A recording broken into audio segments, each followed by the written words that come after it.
Good morning students, have a seat. आज हम लोग पढ़ेंगे पेस्टोलिस्ट इन द मॉडर्न वर्ल्ड। अभी तक जो हम लोग क्लास 9th में हिस्ट्री पढ़ते आए हैं, फ्रेंच रेवोल्यूशन, रशियन रेवोल्यूशन या जर्मनी में नाजीवाद, है ना, ये पढ़ते आए हैं। हम लोग मेनली क्या देखते आए हैं, इवेंट को चर्चा करते आए हैं। अभी तक हम लोग घटना, हिस्ट्री मतलब क्या जाने, ये घटना है और उसका रिएक्शन है, प्रतिक्रिया है।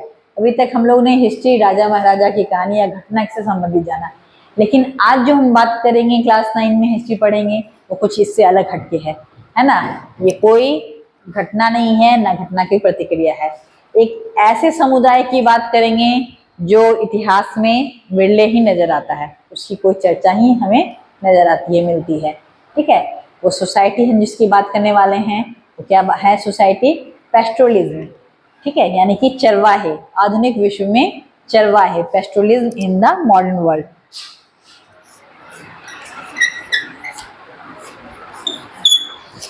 Pastoralist in the modern world.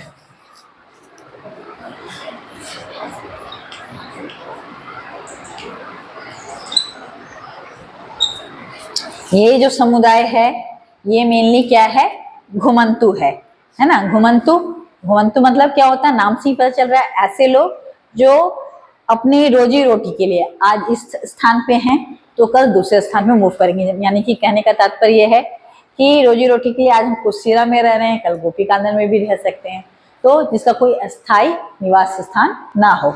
ये चरवाहे जो थे, घुमंतु चरवाहे, क्या करते थे, अपने मवेशी के साथ, है ना, रेवर के साथ, रेवर यानी झुंड के साथ, ये क्या करते थे, अपनी रोजी रोटी के लिए क्या करते, एक स्थान से दूसरे स्थान में मूव करते थे। ये क्या कहलाते थे, नोमैडिक, जिसका कोई भी अस्थाई निवास स्थान नहीं है ना।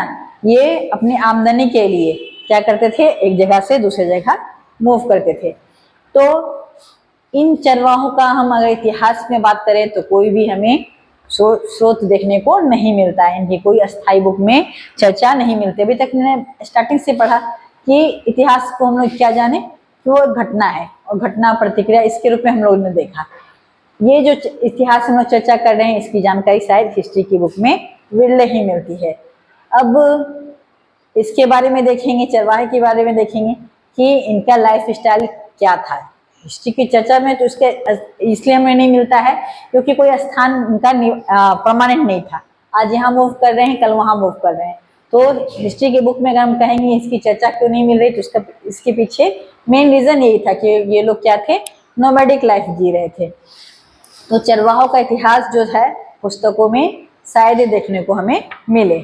जब भी हम इसकी बात करते हैं चरवाहों के लिए, तो मेनली इतिहास में हम लोग क्या देखते हैं, अर्थव्यवस्था में देखते हैं, कृषि के बारे में चर्चा करते हैं, उद्योग के बारे में चर्चा करते हैं, कामगारों के बारे में कोई चर्चा शायद ही हमें हिस्ट्री की बुक में देखने को मिलता है। चरवाहों के साथ भी ऐसा ही है ना, इनकी भी इतिहास की बुक में शायद ही देखने को चर्चा हमें मिलती है। लेकिन ये जो अध्याय हम लोग पढ़ेंगे, देखेंगे, उसमें हम लोग भारत और अफ्रीका में जैसे समाजों में चरवाहों के जीवन में क्या महत्व है, इसके बारे में चर्चा करेंगे।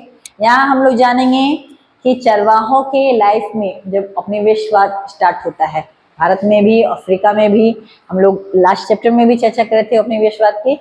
तो जब उपनिवेशवाद स्टार्ट होता है तो भारत में चरवाहों की जिंदगी में, अफ्रीका में चरवाहों की जिंदगी में क्या बदलाव आता है, उसके बारे में देखेंगे। आधुनिक समाज में इनका क्या प्रभाव पड़ता है, इसको चर्चा करेंगे। और इस भाग में मेनली हम लोग भारत की चर्चा करेंगे कि भारत में चरवाहों का लाइफ स्टाइल कैसा है, ये चरवाहे कहाँ पाए जाते हैं, कहाँ रहते हैं, इनके बारे में चर्चा करेंगे। मेनली दो कंट्री के बारे में चर्चा करेंगे, सॉरी दो कॉन्टिनेंट के बारे में। दो कॉन्टिनेंट में इंडिया में केवल भारत, एशिया में केवल इंडिया की बात करेंगे चरवाहों के लाइफ स्टाइल में, और अफ्रीका की बात करेंगे, चरवाहों की स्टाइल को देखेंगे कि उनके लाइफ में क्या बदलाव आता है औपनिवेशिक शासनकाल में। तो आज के वीडियो सेशन में केवल हम भारत में रहने वाले जो हमारे चरवाहे, घुमंतु चरवाहे हैं, उनकी आवाजाही को देखेंगे। उनके लाइफ में औपनिवेशिक शासनकाल जब आते हैं तो क्या बदलाव आती है, क्या चेंजिंग आती है, इसके बारे में जानेंगे। तो सबसे पहले हम बात करेंगे पहाड़ों में रहने वाले इन घुमंतु समुदाय के बारे में। मेनली हमें पहाड़ों के बारे में सबसे पहले ज्यादातर लोगों को मन में यही आइडिया है कि जो चरवाहे हमारे हैं, घुमंतू जो हैं, वो कहाँ रहते हैं? हिल स्टेशन में पाए जाते हैं, जो ठंडा इलाका है, पहाड़ी इलाका है, वहाँ पाए जाते हैं। तो ऐसे ही पहाड़ी इलाकों में ये 19वीं सेंचुरी में आके बस गए एक समुदाय था, वो हमारा था गुज्जर बकरवाल। ये गुज्जर बकरवाल जो है ये कहाँ पाया जाता था? भारत में जम्मू एंड कश्मीर में, JNK में, ठीक है, गुज्जर बकरवाल। ये 19वीं सेंचुरी में भारत में आए और ये यहीं के होके रह गए। तो ये लोग कैसे अपना मूव करते थे? अपने बड़े बड़े रेवर के साथ, रेवर यानी झुंड के साथ, मवेशियों के झुंड के साथ मूव करते थे। इनका मेनली जो रेवर था भेड़ बकरियां, ठीक है। ठंडे इलाका में हम जो रेवर देखते हैं वो क्या देखते हैं? भेड़ बकरियां, जिससे उनका रोजगार हो सके। भेड़ बकरियों से क्या बनता था? ऊन बनता था। तो ये ठंडा स्थान में भेड़ बकरियां लेके मूव करते थे। इस समुदाय अधिकतर लोग जो थे वो अपने मवेशियों के लिए चारगाहों की तलाश में भटकते भटकते कहाँ आए थे? इंडिया पहुंचे थे 19वीं शताब्दी में, है ना, जम्मू कश्मीर पहुंचे थे और ये यहीं के होके रह गए। इस इलाके में क्या होता था? काफी सर्दी पड़ती थी। ठंडे के दिन में तो पूरा पहाड़ जो था बर्फ की चादर से ढक जाता था, ठीक है। तो अब ठंडे में तो इनका जीवन निर्वाह होगा नहीं, मवेशियों के लिए चारा मिलेगा नहीं। मवेशियों को क्या चाहिए? चारा चाहिए। अगर चारा नहीं मिलेगा तो जिंदा नहीं रहेंगे। तो ये क्या करते थे? ठंड के दिन में अपने पहाड़ी इलाका से, जितना हम हिल पे जाएंगे क्या हो जाएगा? ठंडा ज्यादा रहेगा, तो बर्फ भी ज्यादा जमेगा ठंडे में, है ना, टेम्परेचर जो है वो माइनस में जाएगा। तो ठंडे के दिन में क्या करते थे? नीचे उतरते थे, शिवालिक की पहाड़ियों में आते थे, निचली पहाड़ियों में आके डेरा डालते थे। और ये कैसे मूव करते थे? जैसे गए हैं पूरे मवेशी के साथ में, अपना सामान के साथ में लेके घूमते थे, ठीक है। तो मवेशी का रेवड़ लेके फिर से शिवालिक के ओर नीचे आते थे और जब तक जा रहता था वो कहाँ रहते थे? इसी निचली स्थान पे रहते थे। अप्रैल के अंत में फिर इनका काफिला कहाँ जाता था? अप्रैल में गर्मी स्टार्ट होता था, फिर इनके लिए गर्मी में भेड़ बकरियां ये सब तो ठंडे स्थल में रहने वाला चीज है। और फिर ये क्या करते थे? अप्रैल के अंत में फिर से अपना काफिला लेके ऊपर की ओर, पहाड़ की ओर मूव करने लगते थे। जैसे जैसे गर्मी शुरू होता था, जमी हुई जो बर्फ जो थी, चादर जो थी, मोटी चादर, क्या होने लगती थी? पिघलने लगती थी। और फिर वहां क्या हो जाता था? हरियाली हो जाता था, जिसके लिए क्या होता था? मवेशियों के लिए चारा फिर से मिल जाता था, है ना। तो सितंबर के अंत में फिर बकरवाल जो थे एक सेहतमंद क्या करते थे? फिर अपना रेवड़ लेके नीचे के साइड में प्रवेश करने लगते थे। जैसे जैसे फिर सर्दी स्टार्ट होता था नीचे की ओर जाते थे, गर्मी स्टार्ट होता था फिर क्या करते थे? फिर ये ऊपर की ओर मूव कर जाते थे, है ना। तो इनका मेनली काफिला इसी तरह से मूव करता था। और पास के ही पहाड़ों में बकरवालों का एक समुदाय और भी रहता था, ठीक है। ये तो हम लोग जम्मू कश्मीर में ये देखें कि जम्मू कश्मीर में जो हमारे ये थे समय, जैसे हम लोगों ने देखा कि जम्मू कश्मीर में एक समुदाय था गुज्जर बकरवाल, वैसे ही एक समुदाय और पास के पहाड़ियों में भी था, वो था हमारा गद्दी। ये मेनली कहाँ था? हिमाचल प्रदेश में। ये समुदाय जो था गद्दी समुदाय, वो हमारा कहाँ प्रवेश पाया जाता था? हिमाचल प्रदेश में, ठीक है। और ये भी सेम जैसे हम लोग गुज्जर बकरवाल की चर्चा कर रहे हैं कि सीजन के साथ में सर्दियों में नीचे आते थे और फिर गर्मियों में ऊपर जाते थे पहाड़ के इलाकों में, वैसे ही गद्दी भी वही काम करते थे। गद्दी भी क्या करते थे? जैसे जैसे सर्दी बढ़ता था वो क्या करते थे? नीचे की ओर आने लगते थे। और गर्मी के दिन में फिर मौसम के साथ साथ वो क्या करते थे? ऊपर की ओर प्रवेश करते थे। तो इनका भी प्रवेश गर्मियों में शिवालिक के निचली स्थान में और ठंडे में, गर्मी में फिर ऊपर पहाड़ियों पे चल जाते थे। वैसे ही सेम जैसे गुज्जर बकरवाल अपने मवेशी के साथ झुंड लेके अपना प्रवेश करते थे, वैसे ही ये लोग भी अपने मवेशियों के साथ में क्या करते थे? अपना स्थान परिवर्तन करते थे। जब बर्फ पिघलता था और ऊंचे दर्रे खुल जाते थे तो बहुत सारी ऊपरी पहाड़ी पर स्थित जो घास के मैदान थे वो वहां पहुंच जाते थे, है ना। बकरवाल, गुज्जर बकरवाल की तरह ही इनका भी लाइफ स्टाइल सेम था। हम लोगों ने देखा पहाड़ पे जम्मू कश्मीर के जो ये थे हमारे घुमंतू समुदाय थे उसकी चर्चा की, हिमाचल प्रदेश की घुमंतू समुदाय गद्दी की चर्चा की। अब हमारा कुछ और पहाड़ी इलाका और भी है, जैसे उत्तराखंड का हमारा कुमायूं इलाका या इसके अलावा गढ़वाल का इलाका, उसकी भी बात करते हैं हम लोग। वहाँ के भी घुमंतू समुदाय को देखते हैं।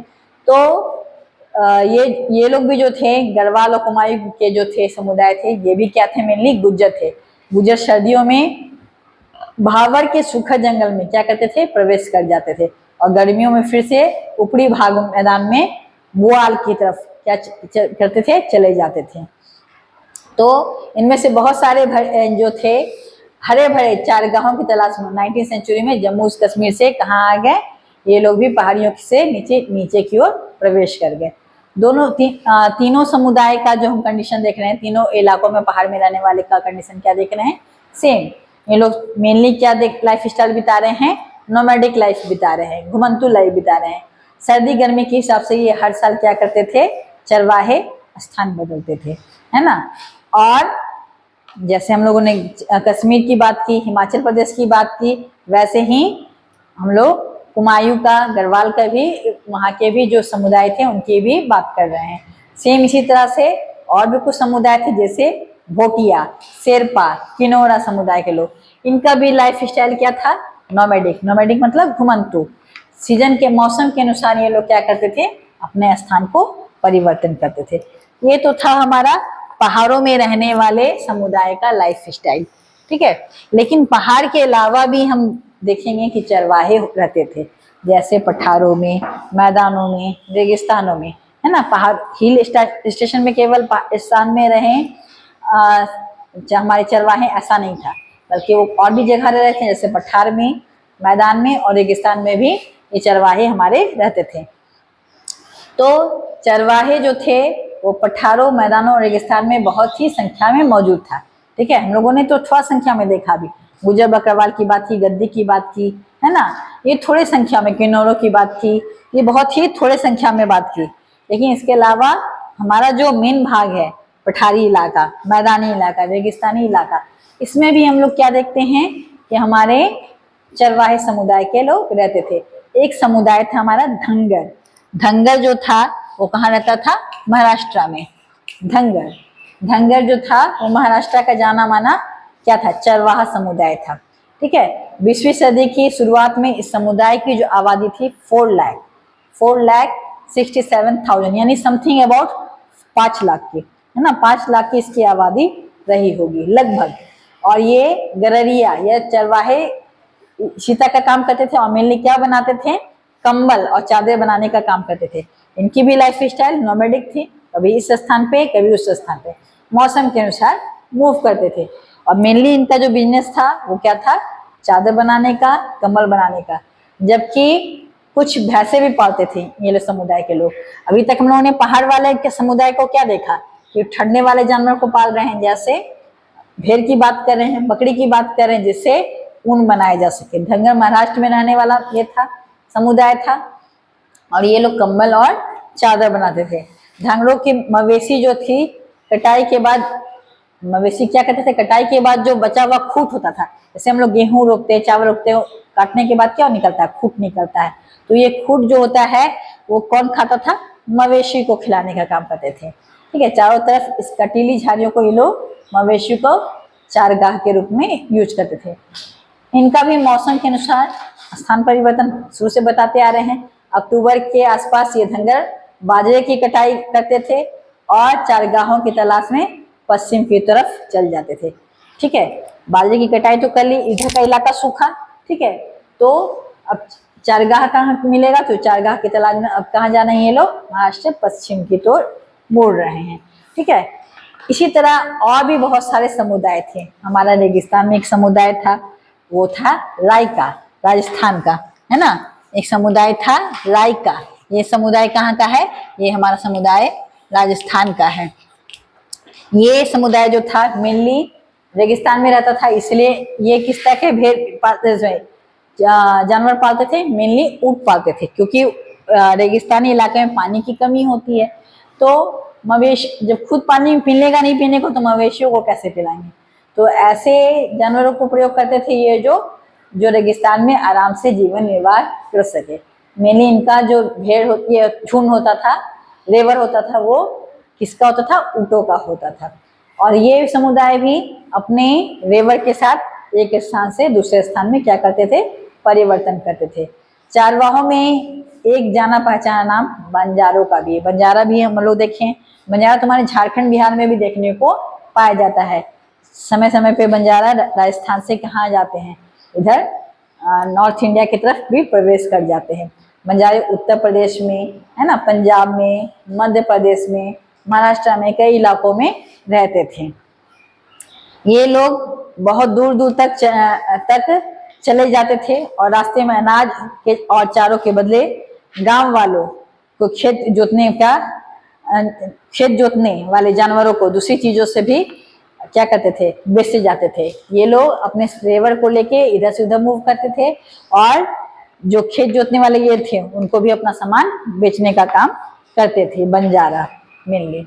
अब हम लोग बात करते हैं कि औपनिवेशिक शासन काल में के दौरान जब यहाँ पे अंग्रेज आए तो अंग्रेजों के आने के बाद चारवाहों के जीवन में क्या परिवर्तन हुआ। अभी तक तो हम लोगों ने देखा कि फ्री स्टाइल में मूव कर रहे हैं, जब चाह रहे हैं मौसम के अनुसार इधर से उधर स्थान परिवर्तन कर रहे हैं। लेकिन अंग्रेजों के आने के बाद औपनिवेशिक शासन में, ठीक है, चारवाहों के जीवन में जो होता है काफी बदलाव आता है ना। हम लोगों ने जैसे वन समाज पढ़ रहे थे तो बात कर रहे थे कि हम लोग आदिवासी वनवासी को क्या देख रहे थे कि आराम से पेड़ की कटाई कर रहे थे।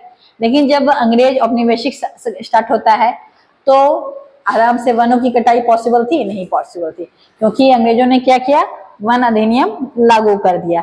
सेम एज यहाँ भी हम लोग वही बात करेंगे, चरवाहे जितना आसानी से मौसम के अनुसार अपना स्थान परिवर्तन कर रहे थे, अब औपनिवेशिक शासन काल में उनके जीवन में काफी बदलाव आया। आराम से इधर से उधर मूव करना और अपने भोजन का निर्वहन के लिए इधर उधर तलाश करना, ये चीज उनको अच्छा नहीं लग रहा था, है ना। अपनी शासन के दौरान में सबसे पहले जो रोक लगाया गया था झूम खेती पे लगाया गया था, क्योंकि झूम खेती से क्या हो रहा था, उनके वनों का विनाश हो रहा था। तो औपनिवेशिक शासन के दौरान चरवाहों की जिंदगी में गहरे बदलाव आते हैं। उनके चारागाह क्या हो गया, सिमट गया। पहले तो क्या था कि जैसे चारागाह की कमी आपका एक स्थान में कम रहा है, वो दूसरे निचले स्थान में चल जाते थे। अब उनपे क्या लगा दी गई, बहुत सारी बंदिशें लगा दी गई, ठीक है। और अब उनसे कुछ और वसूला जाने लगा। ये जो अपने रेवर को लेके जाते थे चारगाहों के लिए, तो उनसे अब क्या वसूला जाने लगा, लगान वसूला जाने लगा। और लगान में भी काफी वृद्धि कर दी गई। खेती में उनका हिस्सा घटने लगा और पेशे हुनर का भी बहुत बुरा असर पड़ गया ये चरवाहों की जिंदगी में। अब हम बात करते हैं, आइए देखते हैं कि ऐसा क्यों हुआ, इसके कारणों को जानते हैं। जब औपनिवेशिक शासन काल स्टार्ट हुआ तो उनके लाइफ स्टाइल में इतना जल्दी बदलाव कैसे आया, उनकी स्थिति ऐसे कैसी हो गई। तो सबसे पहले तो है रीजन, कारण जो है वो ये है कि अंग्रेज सरकार चारगाहों को खेती की जमीन में तब्दील कर देना चाहते थे। अंग्रेजों को ये पसंद नहीं था कि वो अपना मवेशी को लेकर इधर उधर जाए और जानवरों को अपना चराने के लिए छोड़े, ये इनके लिए यूजलेस चीज था, है ना। वो क्या चाहते थे कि जो जमीन है उसको क्या करना है, खेतीहर जमीन में तब्दील कर देना है ना, खेती की जमीन बना देना है, जिससे उनको क्या मिल सके, आमदनी मिल सके, ठीक है। ये खेती उनके लिए आमदनी का बहुत बड़ा स्रोत था। जितना एरिया क्षेत्रफल पे खेती होगा उतना ज्यादा उनको क्या मिलेगा, लगान मिलेगा, टैक्स मिलेगा, है ना। तो वो जमीन को खेतीहर जमीन बनाना चाहते थे। इसमें जूट, कपास, गेहूं और अन्य खेतीहर चीजों का उत्पादन करना चाहते थे, है ना, जिससे उनका ज्यादा से ज्यादा मुनाफा हो सके, ठीक है। और ये जो हम नोमैडिक को देख रहे हैं वो इधर उधर मूव कर रहे थे अपने जानवरों को लेके चारगाह के लिए, उससे क्या हो रहा था, उनका नुकसान हो रहा था। तो सबसे पहले अंग्रेजों को आने के बाद उनके लाइफ स्टाइल में इस चीज में क्या कर दिया गया, पाबंदी लगा दी गई, है ना। उनको इस तरह के काम में अंग्रेजों ऐसी जमीन को बेकार मानते थे जो चरवाहे के लिए केवल यूज होता था, ठीक है। उसे खेती के लायक बनाना उनका परम कर्तव्य समझते थे।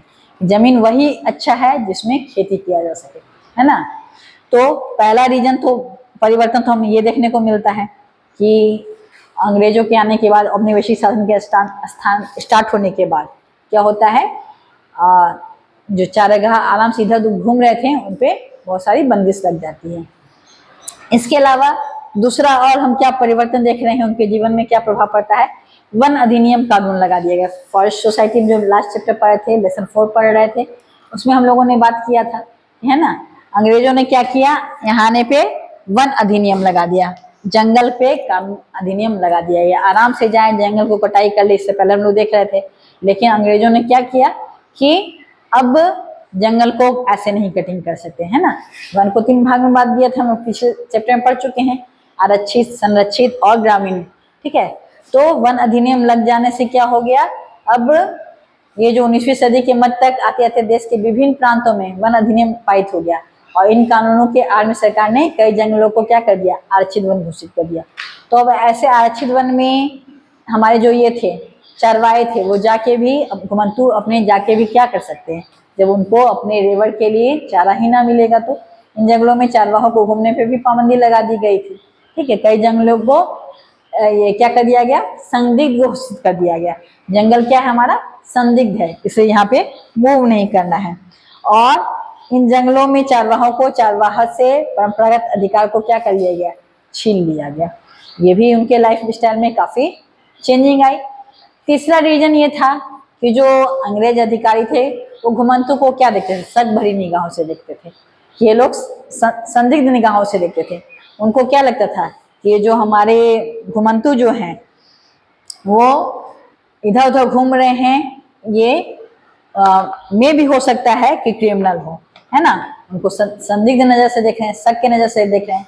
तो वे गांव गांव जाके उनकी चीजों बेचने पे रोक प्रतिबंध लगाए और उन्होंने एक नियम बना दिया, क्रिमिनल ट्राइब्स एक्ट, ठीक है। जो इस तरह की घुमंतू मूव करके सामान बेच रहे हैं, criminal tribes act, criminal tribes, आदिवासी ट्राइब्स एक्ट, ठीक है। इस पे क्या कर दिया जाएगा, पाबंद लगा दिया जाएगा, पाबंदी लगा दी जाएगी सामान जो इधर ले जाके बेच रहे हैं। क्योंकि उनको मन में हमेशा डाउट बनाता था कि हो सकता है ये लोग अपराधी हो और हमें क्या करे, क्षति पहुंचाए। इसी वजह से इस तरह का अधिनियम लाया गया।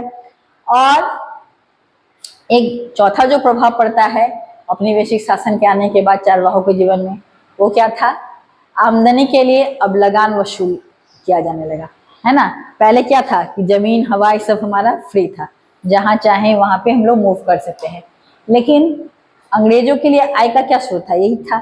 तो जमीन पे, है ना, इसके अलावा क्या कर दिया गया, नमक पे, मवेशी पे भी यहाँ तक कि क्या कर दिया गया, टैक्स वसूलना स्टार्ट कर दिया गया। पेड़ पौधा काटना मनाही कर दिया गया। ये इनका आमदनी का स्रोत था। तो औपनिवेशिक शासन जैसे स्टार्ट होता है, हम लोग क्या देखते हैं, चरवाहों के जीवन में बहुत ढेर सारे बदलाव आते हैं। इन बदलावों की जिंदगी किस तरह से प्रभावित हुई अंग्रेजों की, चरगाहों की, तो इन चीजों की वजह से चरगाहों की जो स्थिति थी गंभीर कमी पैदा कर दी, है ना। अब चारगाहे जो हो गए, क्या हो गए, वे अस्थायी बसने लग गए, क्योंकि अंग्रेजों ने बहुत सारी चीज में क्या लगा दिया, पाबंदी लगा दिया। इधर उधर मूव नहीं कर सकते, उनको फिक्स लगान देना है। तो अगर इधर उधर मूव करेंगे तो उनका डेटा तो नहीं अंग्रेजी सरकार के रिकॉर्ड में रहेगा, ठीक है। तो जैसे जैसे ज्यादा से ज्यादा चारगाहों को सरकारी कब्जे में लेकर उन्हें क्या कर दिया गया, खेती जमीन में बदल दिया गया। तो उनकी संख्या भी, चारगाहों की संख्या भी कम गई।